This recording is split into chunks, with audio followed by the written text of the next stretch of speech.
Hi, my name is Christine Gilfillan. I'm the Associate Director at Berks Women in Crisis. I want to welcome you to our video and podcast series called The Place You Start. And I'm really excited today because my guest is Matthew Bailey. Matthew is one of our community educators, and this is the first time on the podcast program that I've interviewed people from community education. So what people may or may not know about Berks Women in Crisis is that we provide shelter and other intervention services, but we also have a very robust, is the word I thought of, That's a good word. prevention education program. So today in the podcast that we record the next few, we're going to talk a little bit about community education and how those programs work. So you've been with us now for 2.5 years. 2.5 years, and you're a male. I am. Right. I just so happen to be. Right. So some people may not realize that men also work at Berks Women in Crisis. It's not all women. And what brought you to Berks Women in Crisis in the first place? Well, I found out about the position, and at first I didn't know if I was qualified or not. As a male? Or? As a male, and I was looking into the ideology of Berks Women in Crisis and the things that you stand for and the things that you believe. And I kept thinking to myself, well, these are all the things that I believe too, and maybe this could give me a platform to help make the difference that I want to, because I knew I wanted to make a difference, I just didn't know how. And it's really helped me to be able to do that. So that's how I ended up getting involved with BWIC. So what is it about what we believe, because it's we now, right? What is it about what we believe that attracted you? Well, I really don't believe in violence, like ever. Violence is never the answer. And I also don't believe that people should be disempowered. Everybody should have the authority to do what they want to do with their own bodies, with their own lives.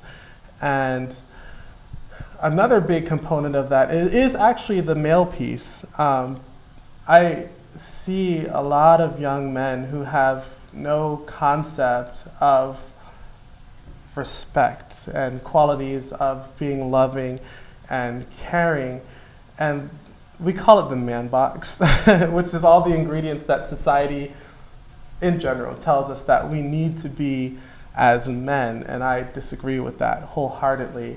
So I spend a lot of my time trying to get people to see outside of the box and see how you can be masculine without being aggressive or violent or any of those things.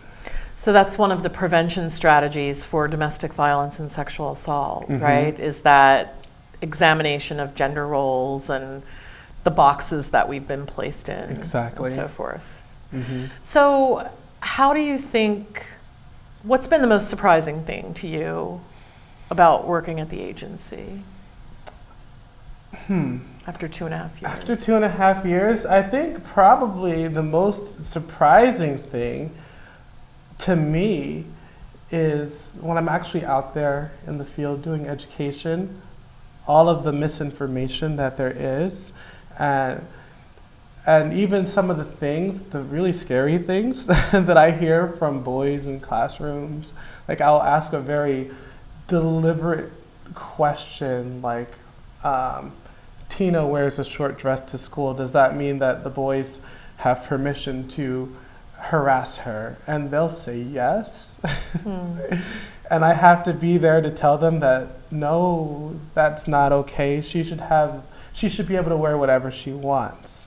And you should be able to control yourself. And you should think of her as not an object, as a human, because she's a human just like you. We're all the same.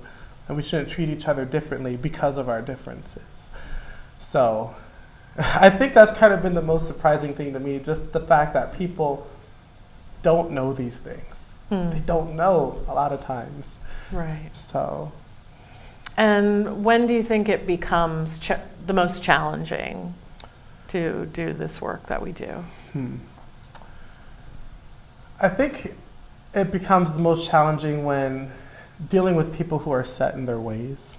When you try to bring these messages, or even like I'll be out at a bar because this work never leaves you, and you hear grown men saying sexist, racist things, and sometimes I feel like I'm all by myself and I have to stand up alone in these settings, and I have to gauge whether I feel safe enough to let them know like what they're saying is not okay. So I think that's kind of one of the biggest struggles, is gauging your safety when trying to make positive changes and change people's whole perceptions. Like the stuff, for some people, it's really mind-blowing to them. Like, what do you mean? What do you mean this is wrong? I don't even understand how what I'm saying isn't okay. So then I have to explain why it's not okay. Well, and I know as women in this movement, we've been, one of the pieces that's been missing for a long time are men who are standing with us and willing to challenge some of these attitudes and perceptions out there, not only held by men, but of course, at least willing to challenge men, because sometimes for us that can be difficult, or a place that is not going to be safe for us to go. So I think that that's an important component of what you're doing as well. How do you think it's changed you, Matthew, as a person to do this work? It certainly made me a better presenter, and it's helped me to think on my feet a lot more. But it's also let me realize that even though at times I do feel alone, I'm not alone. I'm never alone. There are people at BWIC who have the same ideals as me, and I can always confide in them when I'm having these struggles of dealing with people who don't really understand what this movement is all about. And it's given me a lot more confidence and the equipment, I guess you can say, the skills, the tools to be able to stand up and make the difference that I wanted to make, that I theorized about making before, but now that I can actually do it.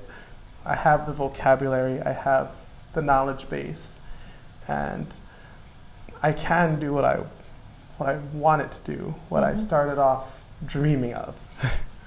So what excites you most going forward? Or is there something coming up that is really exciting to you, or what's most exciting going on in the work right now or coming up? I think the thing that's most exciting for me, and this is kind of my stock answer, but it's never untrue, is seeing the change in young people and seeing how, especially teenagers, they're not often given the opportunity or even the safe spaces to open up and say what they truly feel. Like even 10 minutes ago, I was just doing a presentation and we were going through, we call it the power chart, and they were expressing that there's never been a space for them to really talk the way that they want to talk and express themselves the way that they want to express themselves without somebody shutting them down, you know. And I feel so lucky and blessed every single day to be able to create that safe space for them and to have them expand on their creativity, because so often people are stifling it.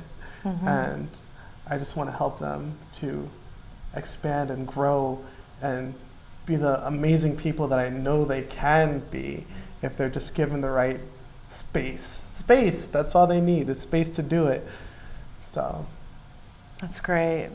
Well, I want to thank you for the work that you do at Berks Women in Crisis. Thank you. And I want to thank you for joining me on this program today and for getting that message out there. So thank you. Thanks a lot. Thank you. Thank you for tuning in to The Place You Start. We have guests stopping by each week. Check in again for more stories at berkswomenincrisis.org. And be sure to like us on Facebook and follow us on YouTube, Instagram, and Twitter.